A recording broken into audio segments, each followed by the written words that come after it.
Hey everybody, Captain Blunder here, and welcome back to Plunder or Blunder, where we're gonna talk about the road ahead because we need to talk about it. It was a road ahead to be had of road aheads that will have been traveled down eventually because we're gonna go down them. I want to start out by saying I have been playing this game for nearly 5 years now, and I've threatened to quit at least a dozen times. At least a dozen times. So many different changes have happened through this game that made me throw up my hands and say I'm done. And some were good changes. And some were just introduction of characters. When Malik came around, I threatened to quit. And then I did the event, and I especially threatened to quit.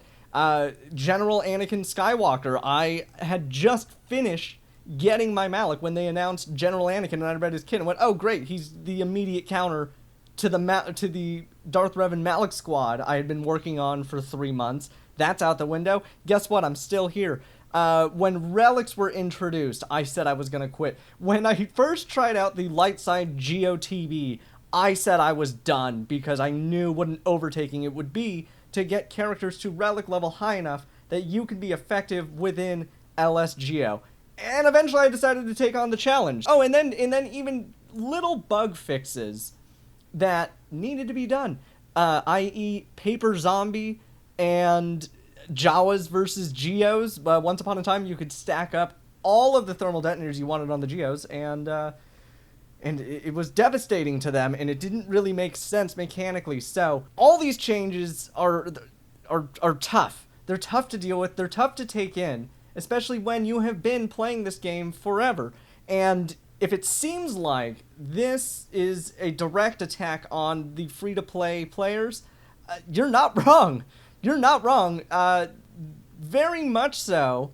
We're seeing changes to how Galactic Legends are changing the game and how they have changed the game since the introduction of GL Ray and Supreme Leader Kylo Ren.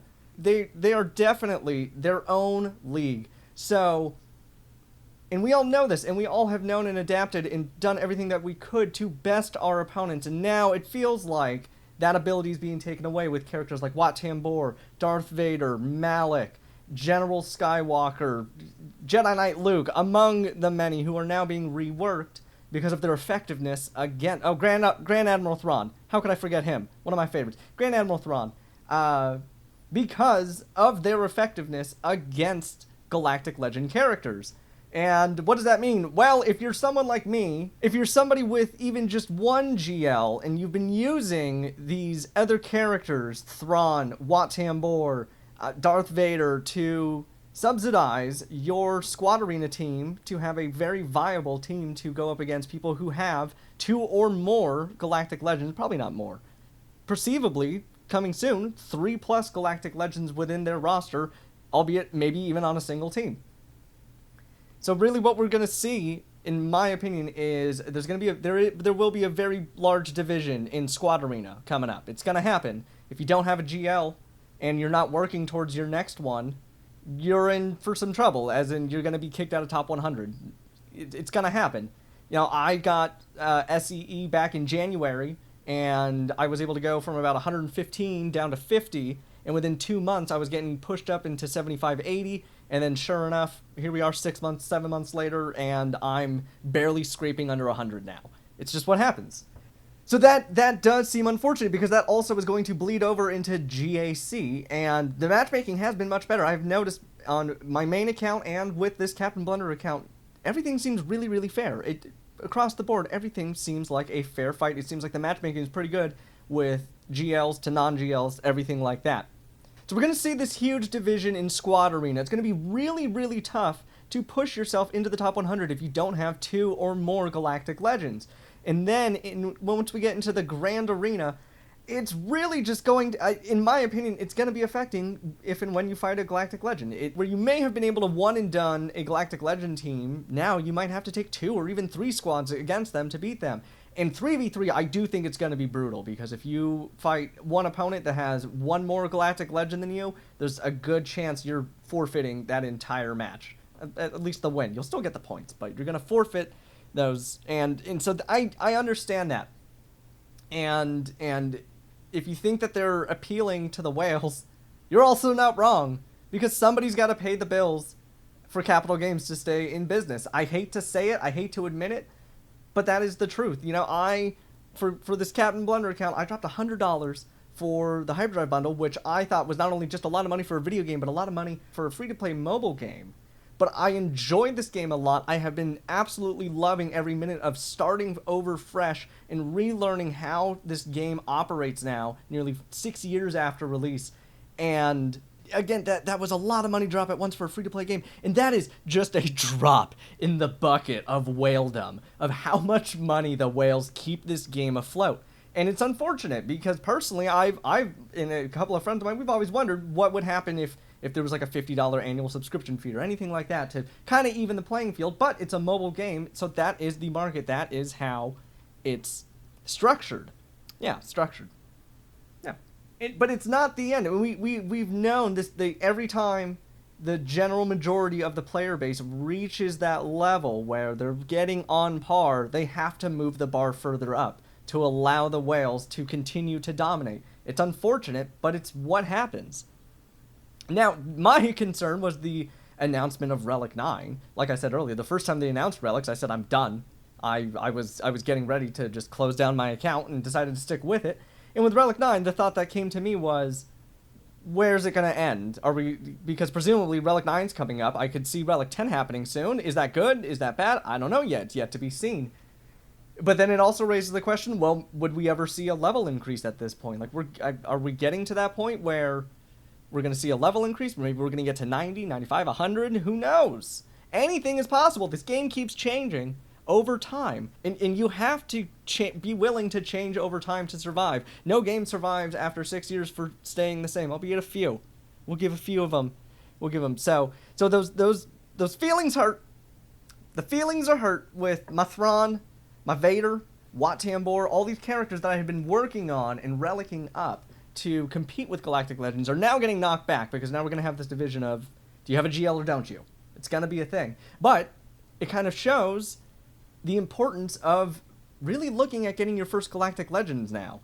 I have been playing with this Captain Blunder account for just over 7 months now, and now I need to look at who should be the first Galactic Legend to go after. I'm just over 2 million GP. I have a little bit I want to polish and shine up, but really should be looking at possibly going for Galactic Legends. It needs to happen. Things like Conquest, getting into a guild. If you want to be doing the LSGOTB, you gotta have relics. You gotta have a Galactic Legend to make it through those battles. So these are things to just think about while this game is changing. It really does feel like an encouragement to start looking at Galactic Legends, and I know it's really steep and it's really daunting, especially for us that are still relatively early on in the game. It's a lot of requirements, and it's just a huge time and energy and resource thing. So while it does suck and it feels like a very brutal grind, it's something to really consider.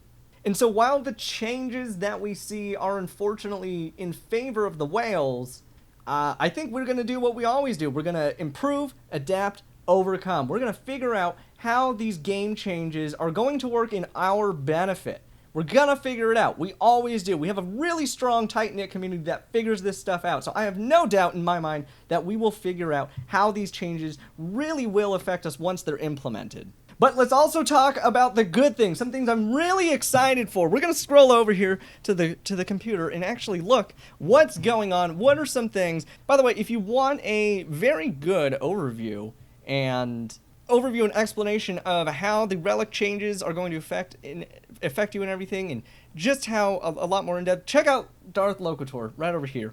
He's got a great video on this that made me feel a lot better. So let's talk about the good things. I want to start out. We're gonna start talking about Lord Vader. We knew it was gonna come. We knew it was gonna happen. So it's really cool to see that we've got the pairing to Jedi Master Kenobi.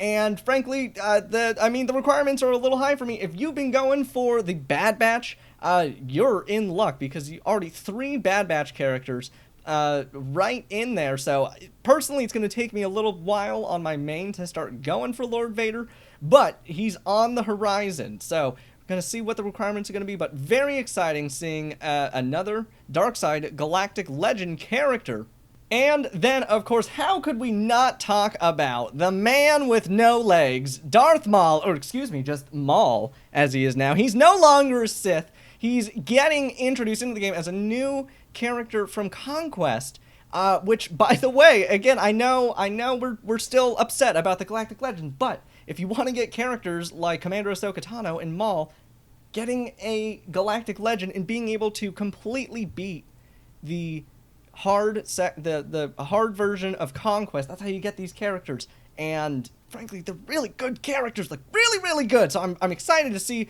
what happens with Maul, robot legs and all. So I think that's really cool. We're seeing these other characters, these really cool new characters. And oh, real quick before I forget, the community versus the devs. I'm so excited to see that happens. I can't wait to see who they choose, and what is gonna go down. I've always been curious who was gonna win those fights, and at this point, with the Galactic Legend changes, who's going to put all their GLs on defense? It would be anyone's match at that point. And then, last but not least, I do want to talk about what I am the most excited for. So stoked for this. The Executor. That's right. Admiral Piet is getting himself the biggest ship that they could find. And the requirements are pretty much what you would think. And with this ship, though, real quick, what I was very excited about, and something that I had wondered forever, was what sort of capital ship would we get that has any sort of synergy with the bounty hunters, because the bounty hunters have always been lacking in synergy with a capital ship, and they gave it to us finally. So when you get Vader to Relic 7, not a bad requirement. Piet to Relic 8, probably worth it. I have him at Relic 5 right now, and he is great. Boba Fett Relic 8, it's a little steep for me, but I'm gonna do it. TIE Fighter Pilot at Relic 5 is actually worth it. If you fight Relic TIE Fighters, they are dangerous. That is a dangerous ship. Bosk in IG-88 Relic 5. Bosk, great idea. Bring them up to Relic. IG-88, if you're not obsessed with droids like I am, that one's gonna sting a little bit, I'll admit, but I think it's worth it. And this is where I think things get interesting, right here. Dengar Relic 5. Now, I say this is interesting because Dengar has a ship that I, on and off, complain is not in the game. And if we're bringing Dengar to Relic 5, could it be that we may be getting the Punishing One? The Jumpmaster 5000 of Dengar? I hope so. I am really hoping that the Punishing One may be on the horizon for us. Look at that. Look at that cool crescent moon looking ship. It can do really cool turns and stuff. We're going to see if maybe the Punishing One's going to come into the game. I've been screaming about it for a while. I want to see the Punishing One, and the fact that they're telling us to bring Dengar to a Relic level tells me that might be what is going to happen. And with that, look at these ships. Very, very obtainable. The Razor Crest is going to take a little bit, but again, that feeds back into you want to get this ship. You got to get through Conquest. Having GLs helps you get through Conquest. It's an unfortunate truth. It's an unfortunate truth that we all have to live by. But Slave 1, IG-2000 Houndsuit, so we got all the bounty hunter ships. Not all of them, actually, but a couple of them. TIE Advance, you gotta have it. You got your Vader, you gotta get the TIE Advance. TIE Bomber, such a worthwhile farm to have. A great counter to Han's Millennium Falcon, so worth winning. And the Imperial TIE Fighter. And again, a relicked out TIE Fighter is dangerous. It's so dangerous. So, let's wrap it up real quick. How are the feels? The initial shock of reading and watching The Road Ahead made me go from, ooh, to, what are you doing here? But I wanted to wait and think about it and really process the information and try not to have a gut reaction, because I do that a lot. I'm trying not to do that anymore.